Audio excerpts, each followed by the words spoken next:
Dans quel cauchemar Macron projette-t-il en déclarant la guerre à la Russie? Il était déjà l'agent du grand remplacement qui a pour résultat l'insécurité avec des assassinats, des viols et l'antisémitisme et l'antichristianisme généralisé. Il détruit l'agriculture, l'école, la médecine et l'économie, entre autres. Et maintenant, il prône la guerre atomique en provoquant la Russie. Il provoque Poutine tout seul, tel Matamor.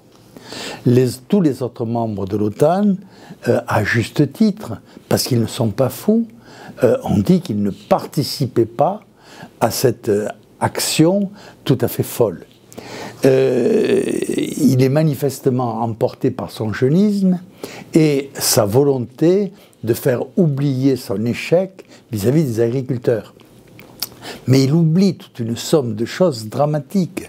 C'est que notre armée, valeureuse certes, mais anéantie par les coupes budgétaires, n'est pas apte à participer à une guerre moderne.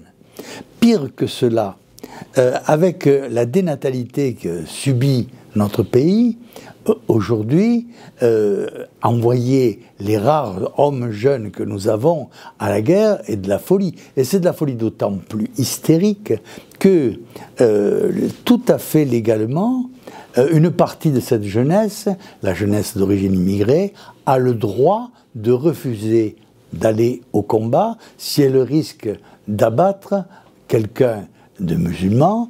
Or, ce n'est pas les musulmans qui manquent en Russie, et donc ils ont un motif tout trouvé de ne pas participer à la guerre. Donc nous allons faire tuer les derniers citoyens de souche en âge de se battre. À quel bénéfice? Pour quel intérêt? Certes, il est le chef des armées, mais c'est pas l'armée qui est en cause là, c'est la nation tout entière, c'est la France et son devenir, et sa persévérance. Si c'était un homme digne d'être un président de la République, il penserait autrement. Il penserait, la situation est grave, comment peut-on faire la paix? Et la paix, elle est très facile à faire, hein, puisque les Russes demandent la neutralisation des nations qui l'entourent pour être protégés par un matelas, ce qui est bien compréhensible, et qui nous protégerait nous aussi d'assaut éventuel de la Russie. Donc, ce monsieur mène une politique suicidaire, tout ça, semble-t-il, pour se faire un nom.